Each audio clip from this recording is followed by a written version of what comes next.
Hi friends, welcome to my channel. Friends, இன்றைக்கி நம்ம பலாக்காய் biryani recipe தான் பார்க்க போகிறோம். இந்த பலாக்காய் பிரியாணி ரொம்ப டேஸ்ட்டாக இருக்கும். வாங்க இந்த பிரியாணி எப்படி செய்யுதுன்னு பார்த்துலாம். இப்போது இந்த மாதிரி சின்ன பலாக்காய் சீசன் வந்துருச்சு. இது எல்லா டிபார்ட்மெண்டல் ஸ்டோர்லேயும் நமக்கு கிடைக்குது. இதை கட் பண்ணுறதுக்கு முன்னாடி நம்ம கையில் எண்ணெய் தடவிக்கணும். ஒரு நியூஸ் பேப்பர் விரிச்சிட்டு அது மேலே வச்சு கட் பண்ணுங்கள்.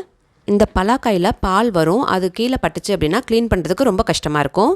பலாக்காயில் இருக்கிற ஹார்டான சென்டர் பார்ட்டும் இந்த முள் மாதிரி இருக்கிற தோலையும் நம்ம நீக்கிட்டு பெரிய பெரிய பீஸாக கட் பண்ணி தண்ணியில் போட்டு வச்சுருக்கோம். அப்போ தான் இது கருக்காமல் இருக்கும். தண்ணியில் கொஞ்சமாக உப்பு சேர்த்து வச்சுக்கோங்க. இப்போ இதை நம்ம சின்ன சின்ன பீஸாக கட் பண்ணிக்கலாம். இது கட் பண்ணுறதுக்கு நல்ல ஒரு ஷார்ப்பான கத்தியாக யூஸ் பண்ணிக்கோங்க. நான் எல்லாமே சின்ன சின்ன பீஸாக கட் பண்ணி தண்ணியில் போட்டு வச்சுருக்கேன். நம்ம சமைக்கிற வரைக்கும் தண்ணியிலே இருக்கட்டும். நம்ம சமைக்கிறதுக்கு முன்னாடி இது நல்லா வடிகட்டிடலாம். இப்போ ஒரு கடாய் சூடு பண்ணிவிட்டு 2 டீஸ்பூன் எண்ணெய் சேர்த்துக்கலாம். இதில் நம்ம வடிகட்டி வச்சுருந்த பலாக்காயை இதில் சேர்த்து நல்லா வதக்கி விட்டுக்கலாம். நம்ம இது மாதிரி ஃபஸ்ட்டே எண்ணெயில் நல்லா வதக்கிட்டு பிரியாணி செய்கிறப்போ நம்ம சேர்க்குற மசாலா எல்லாமே நல்லா சேர்ந்து வரும். பலாக்காய் வேகிறதுக்கு ரொம்ப நேரம் ஆகும். நம்ம வதக்கிட்டு சேர்த்தோம் அப்படின்னா நமக்கு பிரியாணி கூடயே நல்லா வெந்து வரும்.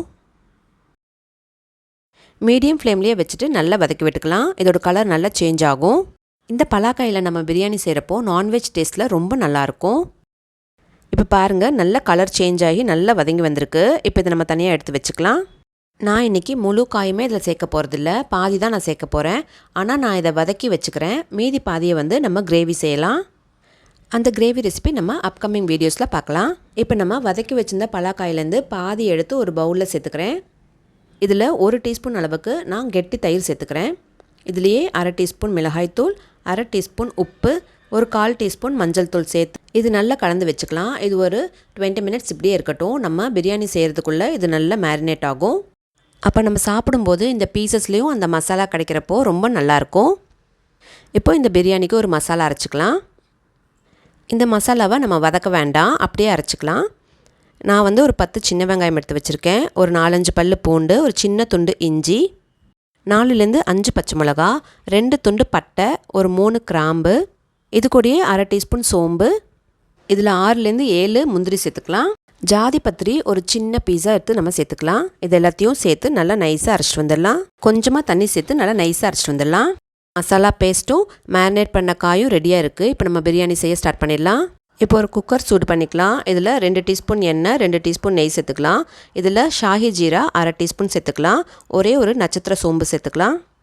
இதில் பிரிஞ்சி இலை 1 சேர்த்துக்கலாம். கல்பாசி ஒரு 1/2 டீஸ்பூன் சேர்த்துக்கலாம். ஒரு பெரிய வெங்காயம் நல்லா ஸ்லைஸ் பண்ணிவிட்டு இது கூட சேர்த்து நல்லா வதக்கி விட்டுக்கலாம். வெங்காயம் பெருசாக இருந்தால் 1 சேர்த்துக்கோங்க, சின்னதாக இருந்தால் 2 சேர்த்துக்கோங்க. வெங்காயம் நல்லா வதங்கிடுச்சு. இப்போ இது கூட பொடியாக கட் பண்ணி வச்ச புதினா சேர்த்துக்கலாம். இது சேர்த்து நல்லா கலந்து விட்டுக்கலாம். வெங்காயம் கலர் நல்லா மாற வரைக்கும் நம்ம வதக்கி விட்டுக்கலாம். வெங்காயம் நல்லா வதங்க இந்த பிரியாணிக்கு நல்ல டேஸ்ட் வரும். இப்போ வெங்காயம் நல்லா வதக்கிட்டோம். இது கூட 1/2 டீஸ்பூன் அளவுக்கு நம்ம தனி மிளகாய் தூள் சேர்த்துக்கலாம். 1/4 டீஸ்பூன் மஞ்சள் தூள் சேர்த்துக்கலாம். நீங்கள் இந்த இடத்துல காஷ்மீரி மிளகாய் தூள் கூட சேர்த்துக்கலாம். ஏன்னா நம்ம பச்சை மிளகாய் ஏற்கனவே அரைச்சி வச்சுருக்கோம். உங்களுக்கு காரம் எப்படி வேணுமோ அந்த அளவுக்கு நீங்கள் அட்ஜஸ்ட் பண்ணிக்கோங்க. அடுப்பு நம்ம நல்லா சிம்மில் வச்சு நல்லா வதக்கியிருக்கோம், இல்லாட்டி இந்த மிளகாய் தூள் கருகிடும். இப்போது ஒரு தக்காளியை நல்லா பொடியாக கட் பண்ணி இது கூட சேர்த்து நல்லா வதக்கி விட்டுக்கலாம். இந்த தக்காளி கூடயே நம்ம 1 டீஸ்பூன் அளவுக்கு கல்லுப்பு சேர்த்துக்கலாம். இப்போ நல்லா வதக்கி விட்டுக்கலாம். தக்காளியும் வெங்காயம் 2லேருந்து 3 நிமிஷம் நல்லா வதக்கி விட்டாச்சு. இப்போ இது கூட நம்ம அரைச்சி வச்சுருந்த பேஸ்ட்டை சேர்த்துக்கலாம். பேஸ்ட்டை சேர்த்துட்டு நல்லா கலந்து விட்டுக்கலாம். கலந்து விட்டு மூடி போட்டு 3லேருந்து 4 நிமிஷம் நல்லா சிம்மில் குக் பண்ணிக்கலாம். நம்ம எல்லாமே பச்சையாக சேர்த்து அரைச்சிருக்கோம். அதனால் இந்த டைமில் ஒரு 4லேருந்து 5 நிமிஷம் நல்லாவே குக் ஆகட்டும். எண்ணெயெல்லாம் பிரிஞ்சு வர வரைக்கும் இது நல்லா குக் ஆகட்டும். மசாலாவை நல்லா குக் பண்ணதுக்கப்புறம் நம்ம மேரினேட் பண்ணி வச்சுருந்த காயை இது கூட சேர்த்துக்கலாம். நம்ம மசாலாவோட பச்சை வாசனை எல்லாம் போனதுக்கப்புறம் தான் நம்ம அந்த காய் சேர்க்கணும். அப்போ தான் இந்த பிரியாணி ரொம்ப டேஸ்ட்டாக இருக்கும். இப்போ இந்த பலாக்காயும் சேர்த்துட்டு நம்ம மூடி போட்டு ஒரு 2லேருந்து 3 நிமிஷம் நல்லா குக் பண்ணலாம். நம்ம சேர்த்த மசாலா எல்லாமே இந்த காயில் நல்லா பிடிக்கட்டும். இந்த மாதிரி ஒவ்வொரு ஸ்டேஜ்லையும் நம்ம டைம் எடுத்து நல்லா வதக்கி விட்டோம் அப்படின்னா இந்த பிரியாணி ரொம்ப டேஸ்ட்டாக வரும். காய் சேர்த்துட்டு நம்ம நல்லா வதக்கி விட்டுருக்கோம். பாருங்கள், நல்லா எண்ணெயெல்லாம் பிரிஞ்சு வந்திருக்கு. நம்ம ஏற்கனவே இந்த பலாக்காயை நல்லா எண்ணெயில் வதக்கி வச்சுருக்கோம். இதுக்கு தனியாக நம்ம மசாலா சேர்த்தும் மேரினேட் பண்ணியிருக்கோம். இப்போ இந்த ஸ்டேஜ்லையும் நம்ம நல்லா ஸ்லோ குக் பண்ணோம் அப்படின்னா காய் நல்லா வெந்திருக்கும். நமக்கு சாப்பிட்றப்போ ரொம்ப சாஃப்டாக கிடைக்கும். அடுப்பை நல்லா சிம்மில் வச்சுட்டு நல்லா வதக்கி விடணும், இல்லாட்டி நம்ம சேர்த்த மசாலா எல்லாமே அடியில் பிடிச்சிடும். இந்த மாதிரி நல்லா டைம் எடுத்து இந்த காயை நல்லா வதக்கிறப்போ நமக்கு ரொம்ப டேஸ்ட்டாக கிடைக்கும். எண்ணெய் நல்லா பிரிஞ்சு வந்ததுக்கப்புறம் நம்ம ஊற வச்சுருந்த பாஸ்மதி ரைஸ் 1 கப் சேர்த்துக்கலாம். நான் பாஸ்மதி ரைஸை நல்லா வாஷ் பண்ணிவிட்டு ஒரு 20லேருந்து 25 நிமிஷம் நல்லா ஊற வச்சுருக்கேன். அரிசி உடையாமல் இந்த மசாலா கூட ஒரு தடவை கலந்து விட்டுட்டு 1 கப் பாஸ்மதி அரிசிக்கு 1.25 கப் தண்ணி சேர்த்துக்கலாம். இப்போ ஒரு அரை டீஸ்பூன் அளவுக்கு நான் கல்லுப்பு சேர்த்துக்கிறேன். அப்போவே நான் வந்து மசாலாவுக்கு சேர்த்துருந்தேன்.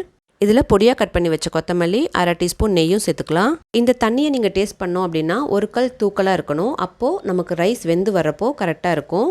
இப்போ நல்ல கொதி வந்துருச்சு. இப்போ லிட்டு போட்டு வெயிட் போட்டுட்டு ஒரே ஒரு விசில் நம்ம நல்ல மீடியம் ஃப்ளேமில் வச்சு குக் பண்ணிக்கலாம். ப்ரெஷர் நல்லா இறங்கினதுக்கப்புறம் நம்ம குக்கர் திறந்து பார்க்கலாம். நம்மளோட பலாக்காய் பிரியாணி சூப்பராக ரெடி ஆயிடுச்சு. சாதம் உடையாமல் ஒரு தடவை கலந்து விட்டுட்டு அதுக்கப்புறம் நம்ம சர்வ் பண்ணலாம். வெங்காய தயிர் பச்சடி கூட இதை நீங்கள் சர்வ் பண்ணுங்கள், ரொம்ப சூப்பராக இருக்கும். பலாக்காய் நல்லா வெந்திருக்கு. இந்த ரைஸ் கூட சேர்த்து சாப்பிட்றப்போ ரொம்ப டேஸ்ட்டாக இருக்குது.